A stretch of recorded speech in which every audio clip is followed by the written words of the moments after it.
네. 자, 우리는 조금 부담스러운 제목이죠. 절대제자 6번째 시작. 이런 목회자가 되라. 시작. 네, 아무도 우리가 사모하고 있지 않기 때문에 제가 올리지 않고 있습니다. 한 번 더 시작. 이런 목회자가 되라. 네, 이런 목회자가 되라 하면서 사도 바울이 아들 같은 디모데에게 6번째 교훈을 주고 있습니다. 여러분 알 것은 목회자가 목회자에게 선배 목회자가 후배 목회자에게 전하는 그런 말씀이 다 있어요. 여러분들이 자칫 우리를 목회할 사람이 아닌데 해서 다른 분들의 말씀으로 이 말씀을 우리가 귀를 닫고 외면하면 우리가 말씀 듣는 태도와 자세가 아닌 겁니다.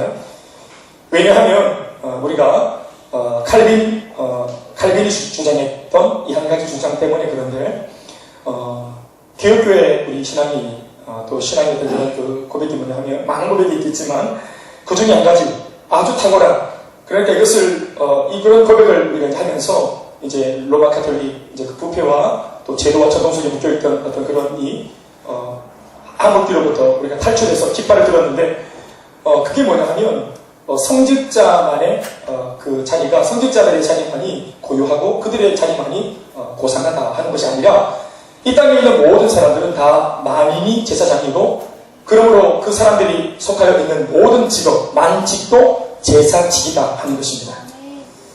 이런 어떤 내용들은 사실 우리가 중세시대 때 어둠의 이제 어떤 그런 로마 카톨릭 그 배경 속에서는 없었던 고백들입니다. 그러니까 성직자만이 아주 그냥 고귀한 어떤 부르심을 받았고 그리고 악한 물질 세계 속에서 돈을 벌어먹고 사는 이 서민들은 아주 그냥 세속적인 사람이라고 그렇게 우리가 생각을 하고 너무 지나치게 목회자들을 우리가 이제 이렇게 극단적으로 이렇게 거의 숭배할 정도로 그렇게 했던 것은 참 잘못된 것이죠. 그래서 예수를 믿는 모든 사람들은 다 이제 예수 그리스도 안에서 다 제사장이요 예배자인 줄로 믿습니다.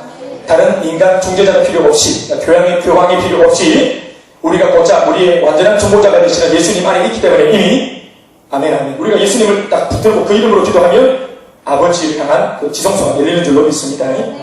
자, 이런 얘기를 왜 하냐면 우리가 여러분 영적으로는 목회자 수준의 삶을 살아야 된다 하는 말입니다. 그래서 오늘 이런 어떤 목회자는 이런 사람이어야 된다라고 하는 이 말씀의 내용들이 우리가 무시하거나 외면할 수 없는 말씀이라는 거예요. 왜냐하면 우리가 그의 부근간의 삶을 살아야 하기 때문에 그래요. 직분은 중요하지 않습니다. 우리가 오늘 살아가는 삶이 그런 프로페셔널한 삶이 되어야 하기 때문에 그렇습니다. 자, 이런 목회자가 되라. 이 말은 다른 말로 우리가 쉽게 바꾸면 이런 제자가 되라. 이런 사역자가 되라. 이런 사역의 마음을 가질 정도로 프로페셔널이야. 아멘. 자, 적어보세요. 우리가 사역의 프로페셔널한 사람이 된다는 것은 어떤 걸 의미해요? 자, 교회 사역의 프로페셔널 한다는 것은 교회 사역에만 우리의 그 탁월함이 적용되는 것입니까? 이건 굉장히 중요한 문제예요.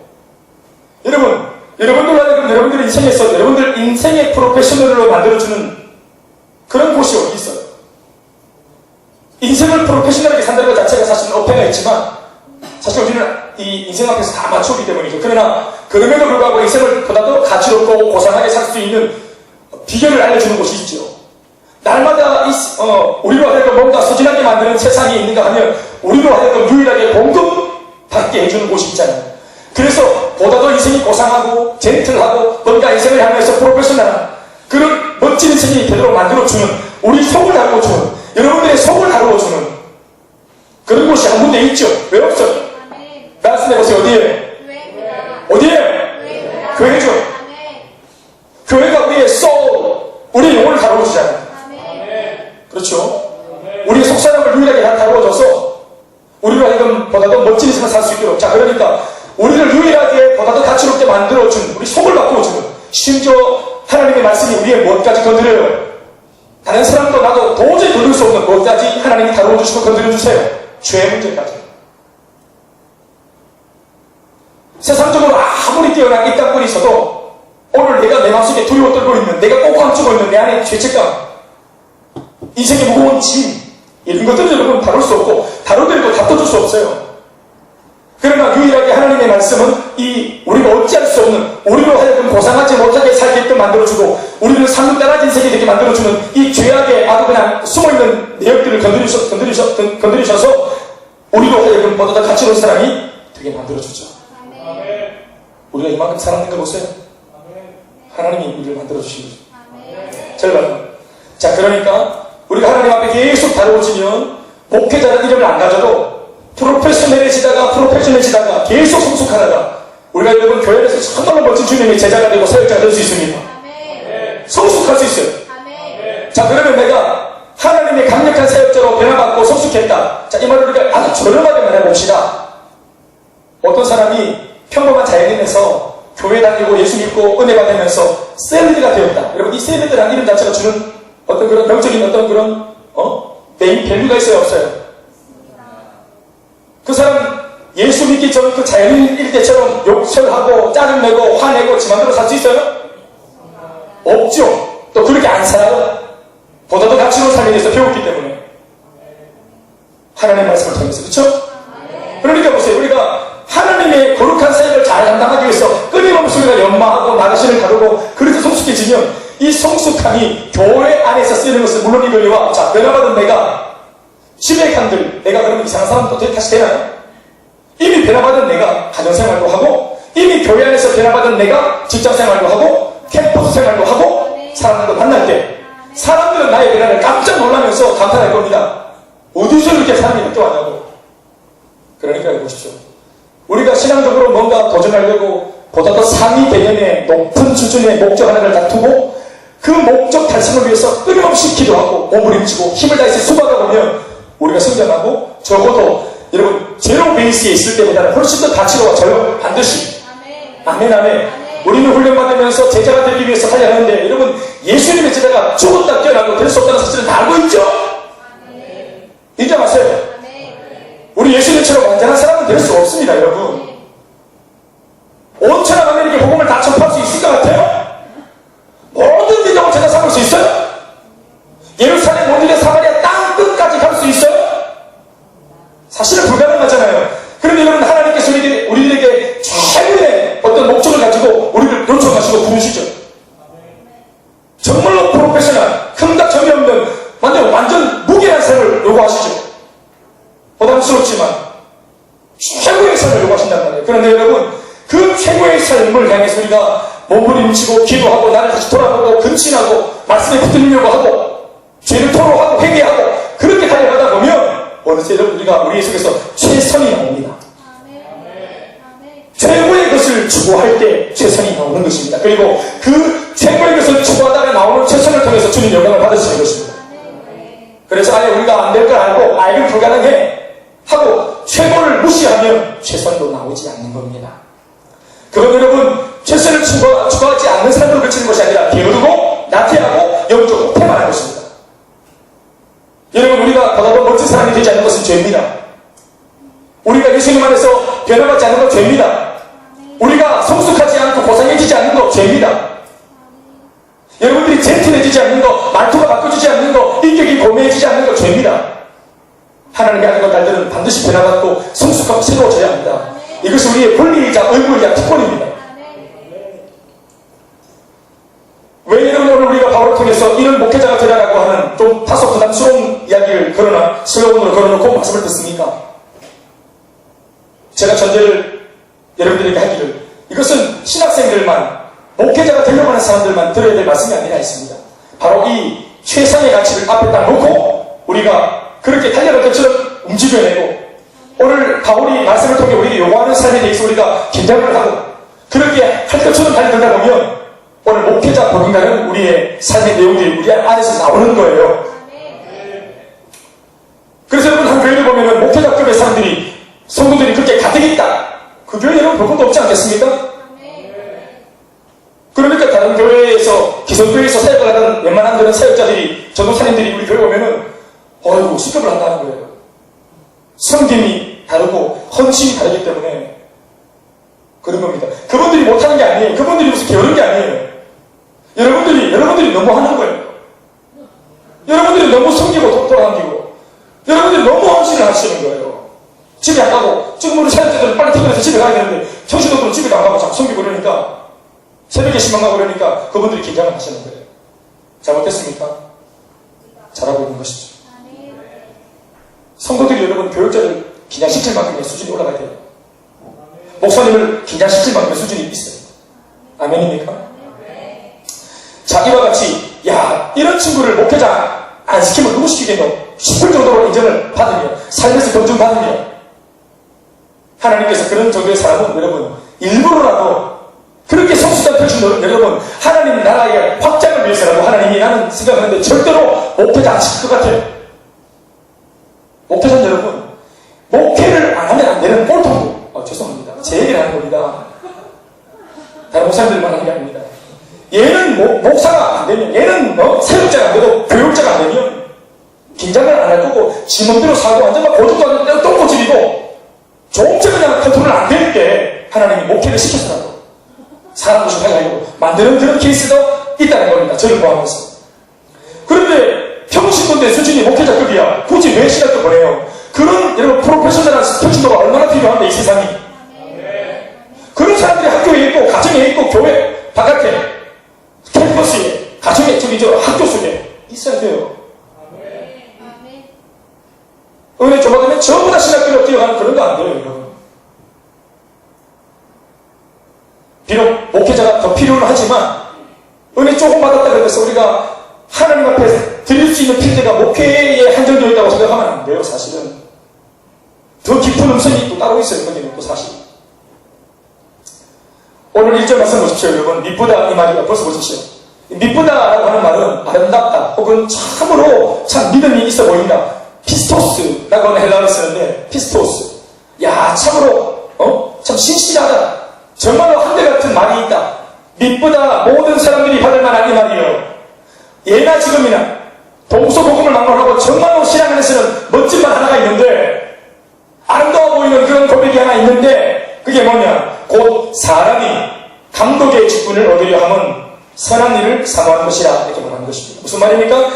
재림이 예수 믿어 구원받을 뿐만 아니라 한평생 주님을 섬김에 있어가지고 특별히 감독의 직분을 얻으려고 사모하고 하나님께 요청하고 기도하고 시도하는 것은 참으로 선한 일이다.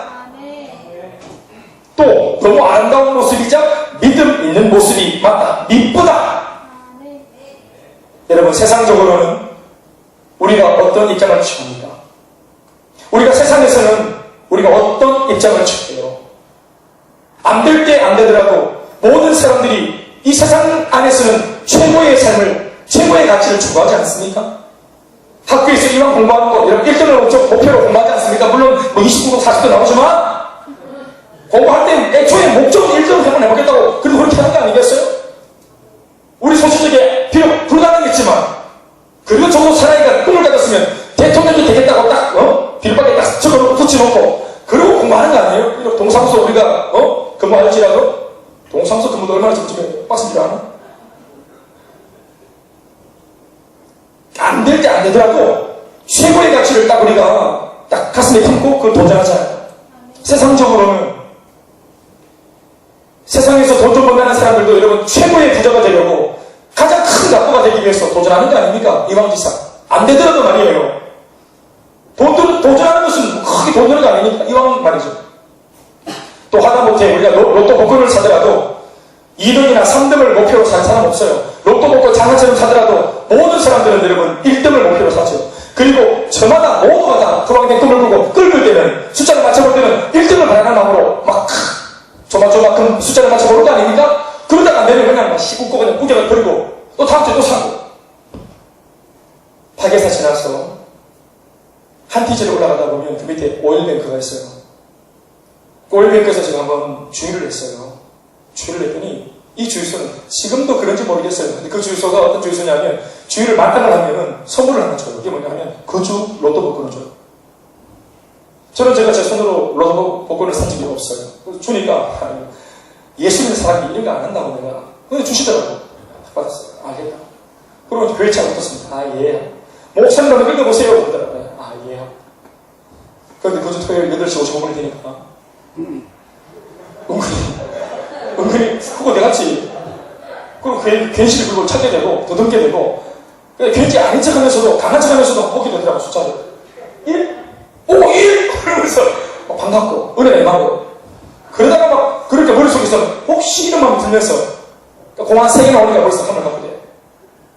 안 되더라도 모든 사람은 사람은 최고의 것을 추구하죠. 이게 이제 세상적으로 우리가 삶을 추구하는 사람들의 가치관입니다. 그러나 왜 영적으로는, 왜 예수 믿는 사람 신앙적으로는 그런 적극성을 보이지 않을까요? 이것이 여러분 제 젊은 시절에 큰 고민거리 중에 하나였습니다. 여러분 예수 믿는 것이 최고의 복이라면서요.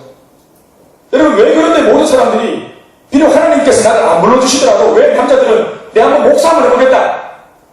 우리 자매들은 나는 선교사 한번 가보겠다. 사도 한번 해보겠다. 전도소사에 한번 해보겠다. 내 정신으로 주님 나라에 쓰임받는 사람 한번 해보겠다라고 주님 나는 그런 분이시면 어디 없습니까? 라고 기도해보는 사람이 없는가 모르겠어요. 왜? 부를까 싶어서? 하나님이 내 이름 쓸 때 딱 부를까 싶어가지고 드럼 쳐야 되는데 하나님이 스틱 버리고 보금 전도지 들고 밖에 나갈까봐 돋보기 안에 끼고 고장하게 막 하얀 저고리 까맣지만 입고 다니면서 이렇게 막 시대에 걸맞지 않게 벗은가로 막 다니면서 막 보금 전하고 이렇게 할까 싶어서 아무도 모르는 거예요? 오늘 사도 바울은 감독, 즉 목회자의 직분을 얻으려 하는 영적 지도가 선하다라고 하십니다. 사실 목회자는 우리가 시도해서 따내는 것이 아니죠. 우리가 막 노충해서 얻어내는 것이 아니죠. 우리가 다 알다시피 하나님께서 그 목회자는 불러서 따로 세워 구별해서 세우시는 것입니다. 그러나 기도할 때 영적인 세계를 추구할 때 한계를 두지 않고 달려갈 수 있도록 하는 장치가 뭐냐면 우리가 이런 목회자도 하나님 불러주시는 데가 가겠다라고 하는 열린 마음이 있는 겁니다. 신앙생활을 할 때 주님이 나를 선교사로 불러도 나는 가겠다라고 하는 이런 어떤 열려있는 하나님의 손님 앞에 열려있는 이런 자세는 우리에게 한계를 주지 않습니다. 신앙생활을 할 때마다 우리가 왜 한계를 만납니까? 더 은혜 받다가는 이건 내 목사인 것 같아서 우리가 은혜를 못 받을 때 있어요. 은혜를 더 받았다고 하면 내가 막 진짜 열림을 더 해야 될 것 같고 왠지 분명히 목사님은 니 너무 많이 하는 것 같다 좀 절제해라 이런 말 안 할 테니까 은혜 받은 내만 그냥 팔자가 살아오셔가지고 그냥 칠레팔레 막 당기면서 사역하고 하나님이 나를 더 불러낼까봐 겁이 날 때가 있죠. 그래서 스스로가 한계를 딱 치울 때가 있단 말이에요. 여러분 그런데 내가 목회자를 내가 향하여서 내가 선한 시도를 할 용의가 있다 내 마음속에 하나님이 나를 어떻게 부르시더라도 순종할 용의가 있다 한다면 은혜를 받는 것에 우리가 제한 없이 은혜 가운데 가볼 수 있습니다. 그렇게 은혜 받다가 우리가 그런 목회자로 감독으로 부름받지 않아도 준 목회자급의 사람으로 성숙할 수 있어요. 이 말이 사실 자칫 목회자의 직분만이 가장 높은 경지의 직분이라는 인상을 줄 수 있을 것 같은데 그것은 오해입니다. 왜냐하면 아까도 말했지만 만인이 이미 제사장이고 만직이 제사직이기 때문에 그렇습니다. 그러므로 모든 직업과 모든 직분이 다 가치롭고 다 선하고 다 동등합니다. 기능이 다를 뿐이지. 그러나 그럼에도 불구하고 우리 스스로가 가지고 있는 핸디캡이 있잖아. 솔직히 말해보세요. 목사나 평신도 사역자나 똑같다고 제가 이렇게 말하지만 저나 여러분들 마음속에 은근히 이미 우리가 선입견이 가지고 있는 것은 뭡니까?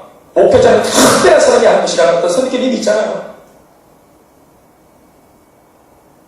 여러분 저마다 목사님하고 내는 똑같은 거 아닙니까? 이런 마음이 있다면 여러분들 그러면 기도도 그렇게 하셔야 됩니다. 안 그래요?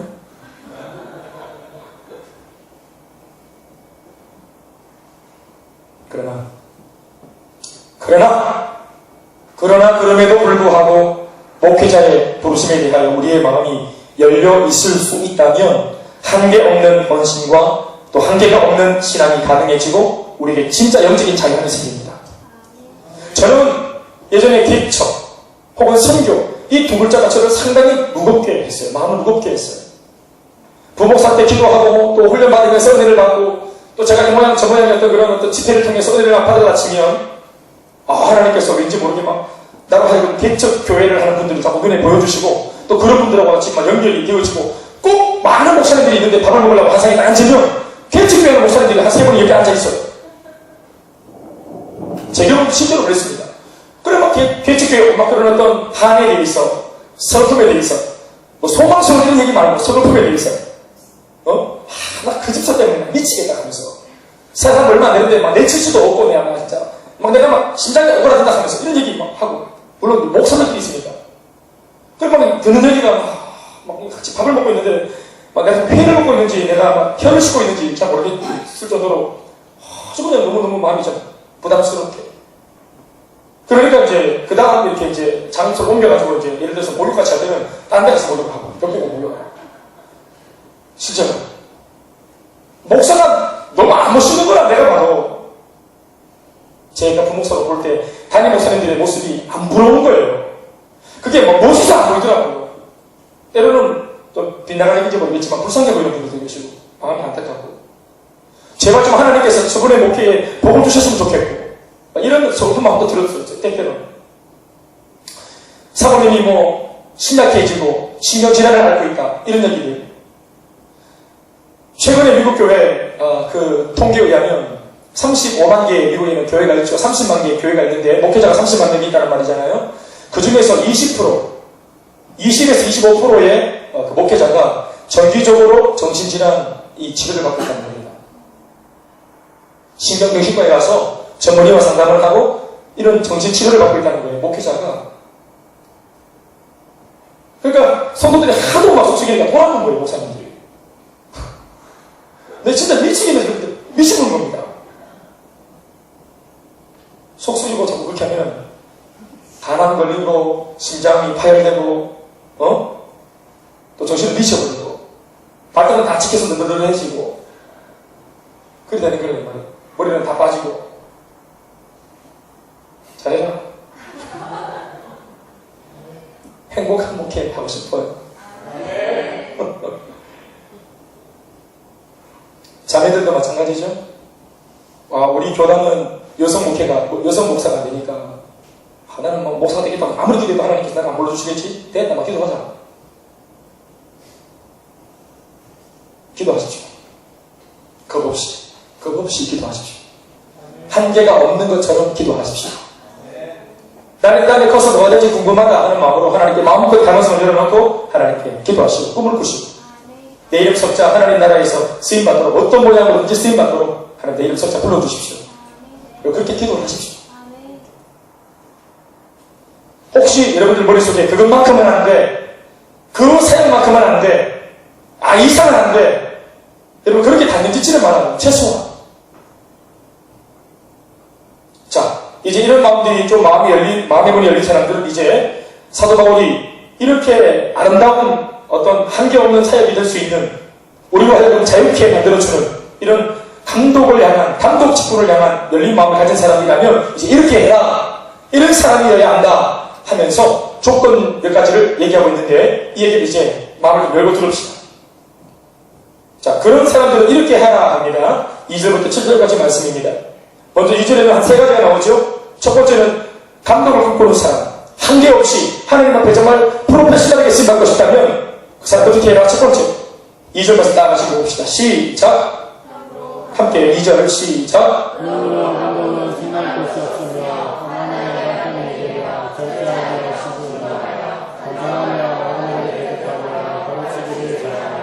첫 번째 뭐라 합니까? 2절에 세 가지 나온다 하죠? 전체적으로 7가지가 나옵니다. 2절에 세 가지가 나오는데 첫 번째는 책망할 것이 없어야 된다 합니다. 책망할 것이 없어야 된다. 이건 여러분 사람에게 하는 말이 아니라 하나님께서 보실 때에 책망할 것이 없는 사람입니다. 책망할 것이 없는 사람, 책 잡힐 것이 없는 사람. 아마 자기관리가 아주 영적으로 뛰어난 그런 사람인 것 같습니다. 여러분 보십시오. 우리가 주일날이 하루 온전히 들으지 못해가지고 못하는 이유가 대체로 뭐라 합니까? 제가 토요일날 관리가 잘 안 되는 겁니다. 토요일날 삶이 잘 관리가 안 돼요. 6일째 삶이 관리가 안 되니까 이 주일날 우리 이 교회 안에서의 섬김과 봉사와 예배의 삶이 아주 무너질 때가 많죠. 늦게까지 잠 못 잔다거나 글쎄요. 못 자는 걸까 안 자는 걸까 모르겠어요. 안 잔다거나 물론 우리 가운데 음주가 물을 붙여주는 사람은 없겠지. 토요일날 늦게까지 냄새가 탁 날 테니까 꼬랑내가. 그러니까 자기관리가 잘 되어야 합니다. 영적으로. 잘 보세요. 여러분 이런 리더십들은요. 목회자, 감독은요. 다른 사람의 삶을 관리해주는 사람이에요. 다른 사람의 영적 삶과 영적 질서를 잡아주는 사람이에요. 그런데 자신의 삶이 절제가 안 되고 자신의 삶이 질서가 없어요. 책망할 건덕지가 너무너무 많다 칩시다. 그 사람이 어떻게 여러분 리더가 되어서 다른 사람을 책망하고 그렇게 이끌어낼 수가 있겠어요? 책망할 것이 없는 사람, 영적으로 자기 관리가 잘 되는 사람, 좀 더 저렴하게 표현하는 시간 관리가 잘 되는 사람입니다. 그 말은 뭡니까? 삶의 우선순위를 분명하게 두어서 내가 붙들어야 할 것과 다소 힘을 빼고 놓아야 될 것을 잘 구별할 수 있는 사람입니다.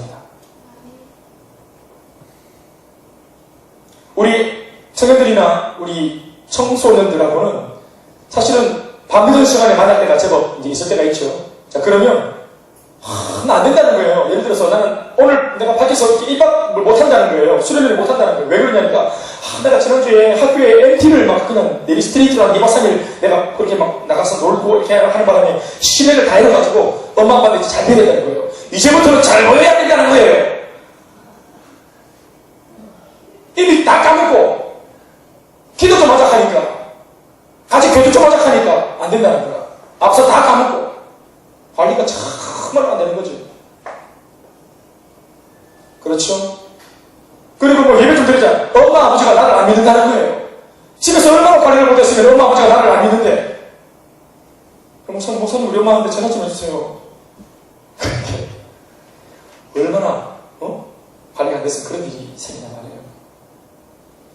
우리가 친구들하고 놀러 갈 때는 막 바로 막 급하게 즉흥적으로 딱 바로 결정하고 막 그냥 사람들에게 실망을 끼치면서까지 막 무리하게 그냥 그걸 또 진행하고 그래가지고는 막 실망을 잔뜩 끼쳐놓고는 그래가지고는 이제 책 잡혀놓고 이제 교회에서 무슨 일을 하거나 할 때는 꼼짝달싹 못하는 이런 관리를 이렇게 할 때가 얼마나 많나. 여러분 제가 하는 말이 여러분 아마 여러분들에게 찌름을 주기 바라는데요. 저는 많이 봤거든요. 이 사람 많이 봤다. 너무 많이 봤어요.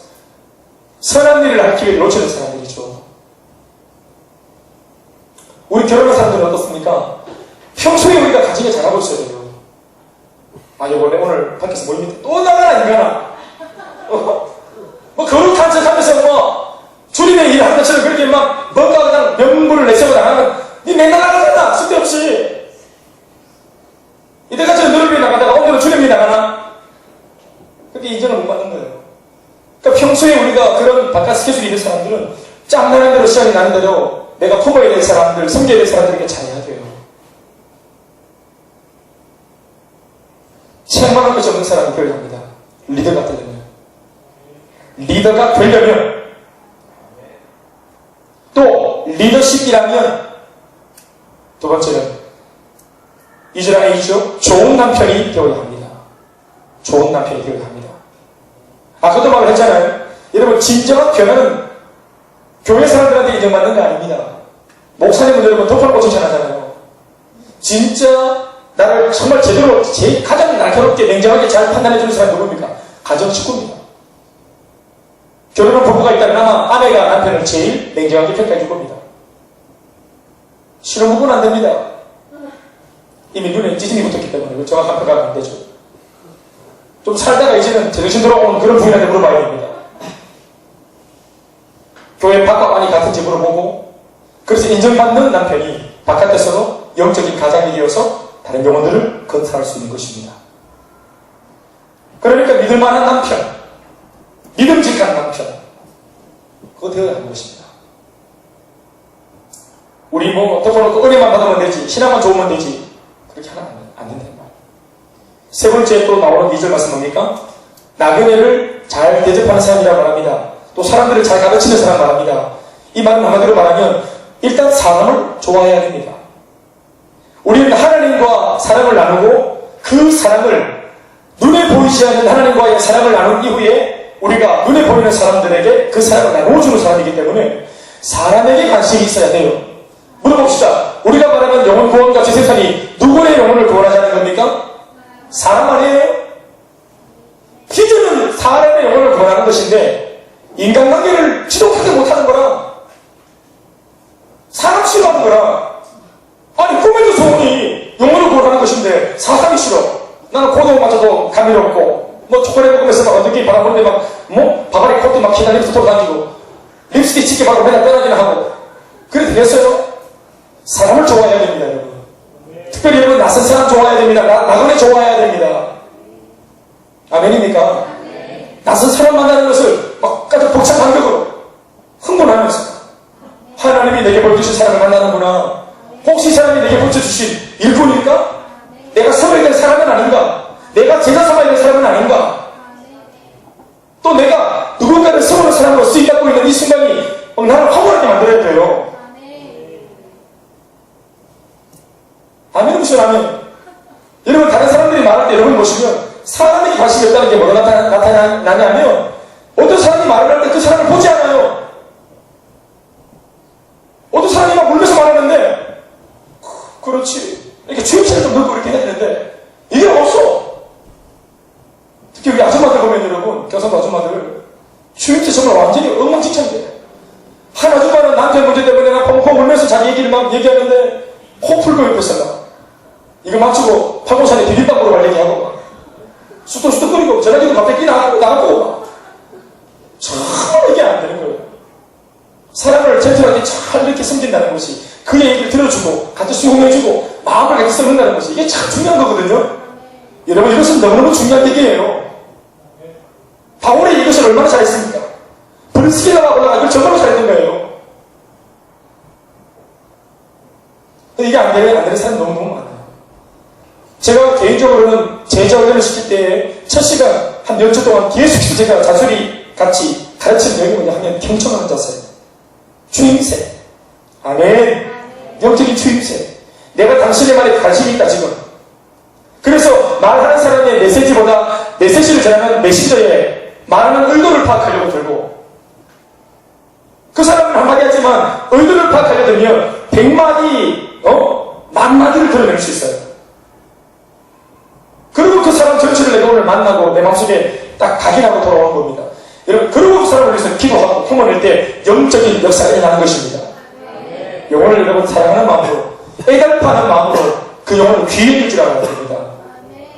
특별히 나랑 관계없는 그런 사람들에게 더 잘해야 돼요.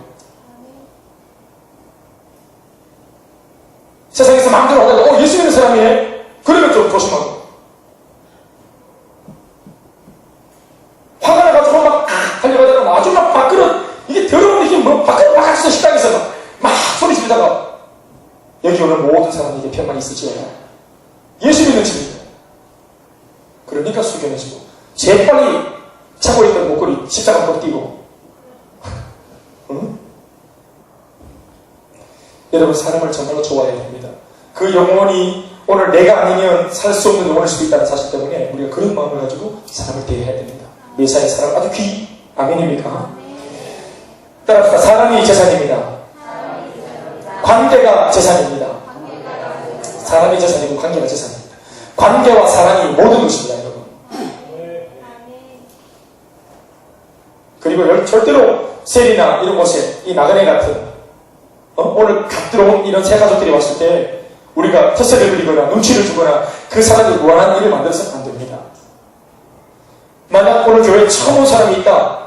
내가 딱 봐도 뒤통수만 딱 봐도 오늘 처음 보는 낯선 얼굴이다. 그러면 내가 다른 곳에 앉을 수 있지만 굳이 내가 일부러 찾아가서 인사하고 다른 사람이 그렇게 하고 있지 않다면 내가 봤으니까 먼저 가서 앉아서 통성명을 하고 인사를 하고 오늘 교회에 처음 오셨다면 주보를 내려서 잠깐 교회를 좀 소개해주고 우리 교회가 예배가 좀 기니 당황하지 않도록 사전에 좀 양면도 좀 주고 중간에 도망가지 못하도록 소도 좀 잡아주고 특히 기도할 때 도망가니까 서로 잡아주기도 하고 이런 센스가 발휘해야 돼. 섬기는 자세. 찬양을 모를 수 있으니까 뒤에 가서 찬양을 프린트를 해놓으니까 그 프린트를 들고 가서 이렇게 내주고 이런 좀 민첩함. 그리고 여러분 보세요. 예배 시간에만 그냥 분위기 때문에 그냥 막 주의 사랑으로 환영하고 막 사랑하고 손으로 막 그냥 쑤시고 이렇게 하지 말고 예배가 끝나고 나면 여러분 뒤에 있다가 반았잖아.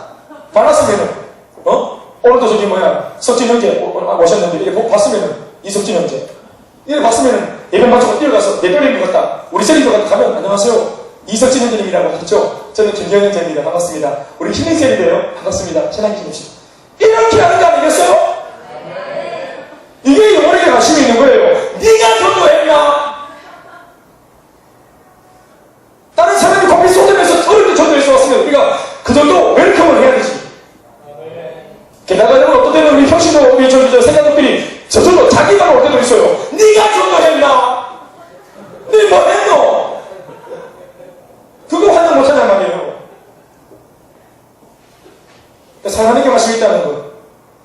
여러분, 이것이 정말 여러분, 내 마음속에 이게 각인이 되어 있지 않으면, 정말 그 꿈에도 소원이 영원인 이런 사람들은 정말로 달라요, 사실은. 이런 뭐 디테일한 이런 어떤 자기부심한 얘기를 할 필요도 없어요, 사실은. 왜냐하면 자기의 비전이 사람을 섬기는 것이기 때문에 창의적으로 사람을 섬기죠, 접근하고. 왜 이게 중요할까요? 예수님이 우리를 그렇게 극진히 배우게 해주셨기 때문이잖아요.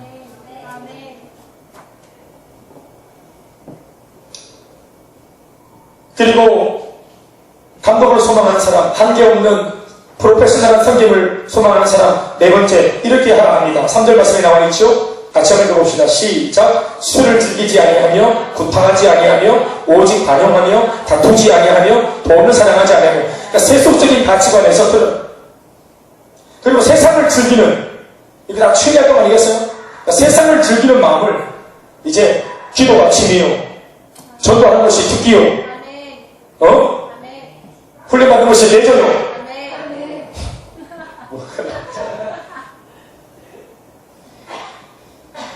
이제 우리가 즐기는, 인생을 누리고 즐기는 내용이 달라져야 하는 겁니다.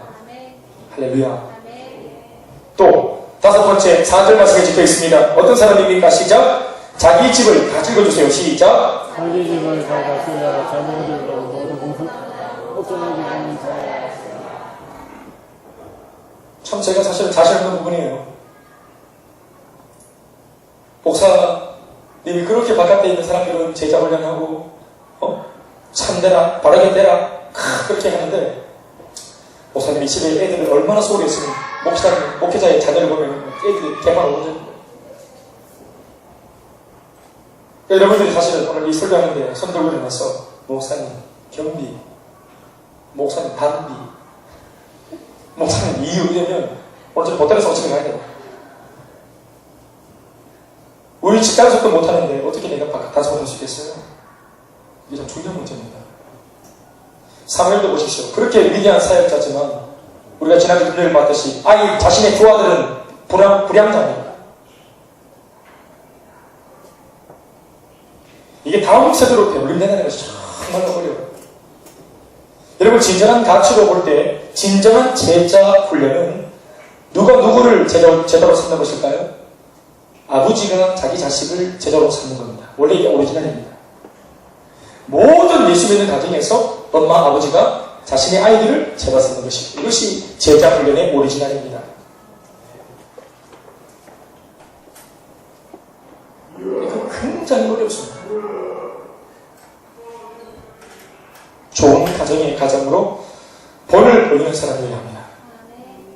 또 여섯 번째, 6절 말씀에 적혀 있습니다. 자, 한번 읽어볼까요? 새로, 시작. 새로 입교한 자도 많지니 교만하여져서 마귀를 정죄하는 그 정도에 빠질까 하리오겠습니다. 교회 온 지 얼마 안 된 사람이 비록 신앙이 아무리 좋아도 이렇게 바로 리더십을 세우거나 그렇게 해서는 안 되는 것입니다. 그 사람이 그럴 수 있는 사람이라 할지라도 그것은 그 사람을 위해서 좋지 않습니다. 교만할 수 있다는 말이죠. 마지막 7번째, 7절 말씀을 다 같이 읽어봅시다. 함께 시작.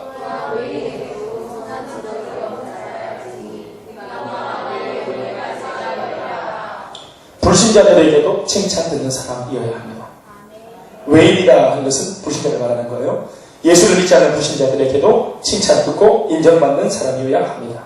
선한 증거, 뭐죠? 삶입니다. 삶. 내가 예수를 얼마나 오래 믿었다? 아닙니다. 내가 예수 믿고 이렇게 내가 새로워졌다. 설득해서도 안 됩니다. 나를 변화된 사람으로 좀 받아가고 붙어줘서도 안 됩니다. 발생적으로 선한 증거가 우리의 삶에서 배어나와야 합니다. 그러면 여러분, 사실은 이런 높은 수준의 삶이 목회자도 그렇게 살아야 될 뿐만 아니라 예수 믿는 모든 사람들이 그렇게 살아내야 세상을 감당하는 그런 교회가 될 수 있고 성도가 될 수 있다 생각하는 것입니다. 자, 오늘 말씀을 잠깐 좀 제가 정리하고 맺겠습니다. 크게 보면 두 가지입니다. 그것은 우리가 가지고 있는 신앙을 통해서 하나는 가정을 책임지고 하나는 교회 안을 책임지는 것입니다. 이 말씀을 에베소서 4장 13절에 있는 말씀으로 비교하자면 믿는 것과 하나님의 아들을 믿는 것과 아는 것에 일치가 되는, 하나가 되는 사람이 되라 하는 것입니다. 그 이유는 뭐냐 하면, 나 자신을 위한 것이기도 하지만 예수 믿지 않는 사람이 예수를 잘못 믿는 사람 때문에 실족하고 실망해서 하나님을 외면할까 두려워하는 것입니다. 여러분, 오늘 교회가 왜 이렇게 경건에 믿어야 합니까? 왜 예수 믿는 우리들이 보다도 탁월하고 거룩해져야 합니까? 그것은 예수 믿지 않는 사람들 앞에서 우리가 가져야 될 도리이자 예입니다. 우리가 그들 앞에 예수님을 보여줄 수 있는 디딤돌도 될 수 있지만, 우리가 그들을 예수 믿게 인도하지 못하는 걸림돌이 되게 할 수 있습니다. 야, 너 보니까 예수 못 믿겠다. 난 너 보니까 너 교회 싫어. 우리는 여러분, 본의 아니게 이미 이렇게 다치러온 사람이 되어 있습니다. 우리가 아무리 나는 목회자까지는 안 돼, 난 이 정도만 살래 하게 된다면, 오늘 마지막 첫째 얘기한 것처럼 비방과 마귀의 올무에 빠질 수 있습니다. 나는 이제 변화 그만둬도 좋을 것 같아. 이 말만 됐어요. 여러분, 변화의 몸부림을 중단하는 순간부터 언제나 변질은 일어나는 것입니다. 그래서 변화를 향한 우리의 간절한 발버둥과 몸부림은, 좀 미안한 말이지만 또 아득해 보이는 말이 될지 모르겠지만, 우리 숨 떨어지는 순간까지 발버둥을 쳐야 합니다. 아까도 말했습니다. 최고의 삶을 추구할 때 최선이 나오는 것입니다. 우리는 보통 이 최선을 어떤 말로 표현합니까? 어떤 데 표현합니까? 최고의 삶이 겁이 나서 아예 나는 못하겠다 싶을 때, 나는 기대하지 마세요, 그것이 나의 최선입니다 라고 자기를 뭔가 이렇게 도전하지 않도록 만들 때, 다른 사람이 나를 기대하지 못하게 만들 때, 변명할 때 핑계거리로 이게 최선이라고 말하지 않습니까? 아니에요. 최고의 수준을 우리가 추구하고 달려갈 때, 성도는 우리가 일평생 평신도로 살겠지만 목사가 될 것처럼 달려갈 때, 거기서 탁월한 평신도의 수준이 나오는 겁니다. 이거 믿으시면 아멘 하시죠? 오늘 여러분들에게 한번 도전합니다. 여러분들 모두가 표준을 높이 잡으십시오. 목표를 높이 잡으세요. 평대를 높이 잡으세요. 더 높은 수준을 바라보세요.